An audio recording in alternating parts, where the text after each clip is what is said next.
বন্ধুরা, রাজ কিচেনে সবাইকে স্বাগত জানাই।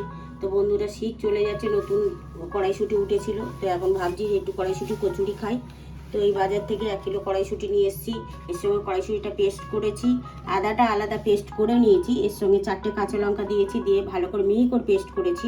যেহেতু এটা পেস্ট না করলে এটা যখন পুর করব তখন দিলে দানা দানা হয়ে থাকলে এটা ছেড়ে যাওয়ার ভয় থাকে। তো ওর উপকরণগুলো দিচ্ছি। এটা কড়াইশুঁটি কচুরিটা করার জন্য, ডো করার জন্য নিয়ে নিয়েছি হিং, সাদা তেল, কালো জিরে ফোড়নে দেব, আদা বাটা, তো একটু ছাতু নিয়ে নিয়েছি আর একটু চিনি নিয়ে নিয়েছি। যেহেতু এটা না দিলে পরে ছাতুটা দিলে ডোটা ভালো হয়। তো বন্ধুরা চলো, এবার ময়দাটা নিয়ে নিয়েছি, ময়দাটা পরে মাখবো, এটা আগে ডোটা করে নিই। গ্যাসটা অন করে দিলাম, তো ফ্রাই প্যানটা বসিয়ে দিয়েছি। সাদা তেলটা পরিমাণ মতন দিয়ে দিলাম, 2 চামচের মতো। তো সাদা তেলটা দিয়ে দিয়েছি, সাদা তেলটা গরম হয়ে গেছে। তো কালো জিরেটা ফোড়ন দিয়ে দিচ্ছি 1 চা চামচ। তো এর মধ্যে আমি 2 চামচ পরিমাণে হিংটা দেবো। হিংটা একটু বেশি পরিমাণে দিতে হয়, যেহেতু কড়াইশুঁটির রেসিপিটা হিঙে। দেখুন কত সুন্দর হয়ে গেছে। এবার দেবো আদা বাটাটা।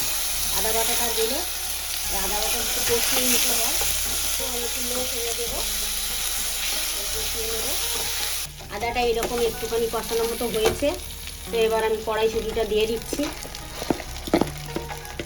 একটু নেড়ে দিলাম। দেখুন একটু নাড়াচাড়া করে এর মধ্যে আমি নুনটা দিয়ে দেবো। স্বাদ মতো নুন দেবেন, বেশি পরিমাণে না, স্বাদ মতো নুনটা আমি 1.5 চামচ নুন দিয়ে দিলাম। দিয়ে একটু নাড়াচাড়া করবো, নাড়তে থাকবো, একটু নেড়ে ডোটা বানাতে হবে। 2 মিনিট পরে আমি আবার খুলবো। ডোটা রেডি হয়ে গেছে। তো এবার একটুখানি আমি ছাতু দিয়ে দেবো, যেহেতু ডোটা ঠিকঠাক মতন শক্ত শক্ত হবে, একটু সুন্দর হবে। একটু রস থাকে, তো রসটা একদম মাখা মাখা হয়ে যাবে, শুকনো হয়ে যাবে। দেখুন বন্ধুরা কত সুন্দর ছেড়ে যাচ্ছে, তেল ছেড়ে গেলে এটা ছেড়ে যায়। তো আমার অল্প করে একটু 1 চামচ চিনি দিয়ে দেবো, টেস্ট অনুযায়ী, যেরকম খাবেন সেই টেস্ট অনুযায়ী। একটু মিষ্টি মিষ্টি হলে এটা টেস্টি হয়, খুব সুন্দর। দেখুন আমার কড়াইশুঁটির কচুরি ডোটা রেডি হয়ে গেছে। তো বন্ধ করে দিলাম গ্যাস। তো বন্ধুরা, আমার ডোটা তৈরি হয়ে গেছে, কত সুন্দর। দেখুন ডোটা তৈরি হয়ে গেছে, এই রকমই হয়, স্মুথ হবে, তবে ডোটা সুন্দর হয়। মানে জলটা ছাড়ানো দরকার আছে, ওই জন্য শুকনো শুকনো একটু হলে খুব ভালো হবে। দেখুন কত সুন্দর হয়েছে। ময়দাটা নিয়ে নিয়েছি 1 কেজির মতো। তো ময়দাটা আমি নুন দেব 1/2 চামচ, তো দেব 2 চামচের মতন চিনি। তো এটা টেস্ট হবে, আর চিনিটা দিলে ডোটা ভালো হয় তার জন্য। আর 2 চামচ পরিমাণে আমি ঘিটা আগে গলিয়ে নিয়ে রেখেছিলাম, দিয়ে দিলাম। এটার গন্ধটা দারুণ হয়। তো ওর সঙ্গে একটু সাদা তেল মিক্সড করে দেব। তো সুন্দর করে আমি মাখিয়ে নেব। এটাকে সুন্দর করে মাখাতে হবে, না মাখালে জিনিসটা সব মানে যে এগুলো দিলাম, ময়নগুলো দিলাম, ময়নগুলো মিক্সড করে নিতে হবে। তো বন্ধুরা দেখুন কত সুন্দর করে মিক্সড করে নিয়েছি, উপর নিচ করে সুন্দর করে মিক্সড করে নিলাম।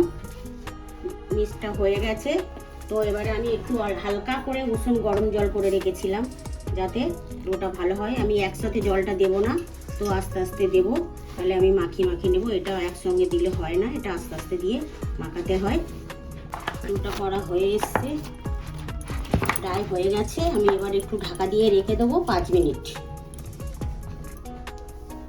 5 মিনিট পরে খুললাম, তো দেখুন কত সুন্দর হয়ে গেছে, নরম। তো এইরকম মাখাটা হবে, সুন্দর লাগবে। এবারে আমার মাখাটা শেষ, এবারে আমি লেচি বানাতে থাকবো। লেচিটা বানিয়ে নিয়েছি, এবারে আমি পুরটা ভরে নেব। তো পুরটা এরকমভাবে ভরবেন। লেচিটা বানিয়ে নিয়েছি, লেচিটা এবারে আমি এটাকে পুর ভরার জন্য এই খুঁড়িটা করে নেব। তো এইভাবে করবেন, শুধু ধারটা মুড়ে নিয়ে এই যে এরকমভাবে আমি নিয়ে নিলাম। তো এইভাবে পুরটা ভরতে হবে। পুরটা দিয়ে দিলাম, দিয়ে হাতে একটু তেল দিয়ে দেবো, যাতে এটাই হয়। এরম করে পুরো পুরটাকে এরমভাবে ভরে নিতে হবে, নইলে ছেড়ে যাওয়ার ভয় থাকে।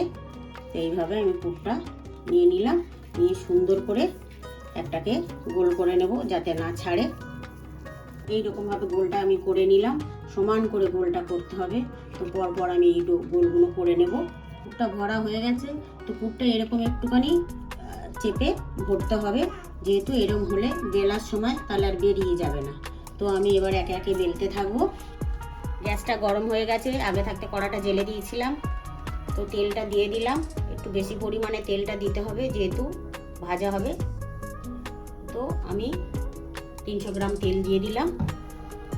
এবারে আমি একটু তেল আমি চাটুর মধ্যে দিয়ে নিলাম, যেহেতু এবারে আমি বেলছি। আস্তে করে চাপ দিয়ে এটা বেলতে হবে, আমি বেশি চাপ দেব না যেহেতু পুরটা বেরিয়ে আসার সম্ভাবনা থাকে। তো আমি হালকা করে চাপ দিয়ে নেব।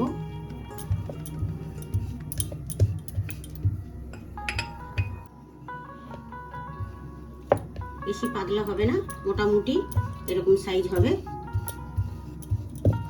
তো আমার পড়া তেলটা গরম হয়ে গেছে, তো আমি ছেড়ে দিলাম এটা।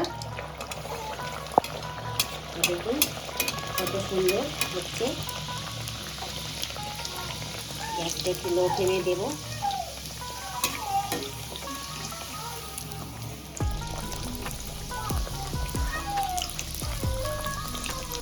এইরকম ব্রাউন কালার হবে।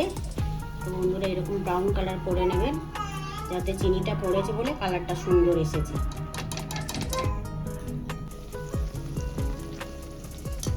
দেখুন কত সুন্দর ফুলেছে। ঠিক এইভাবেই কড়াইশুঁটির কচুরিটা দেখতে সুন্দর লাগে, খেতেও টেস্টি লাগে। বন্ধুরা কড়াইশুঁটির কচুরি রেডি। তো বন্ধুরা ভালো লাগলে লাইক, কমেন্ট আর সাবস্ক্রাইব করে পাশে থাকবেন।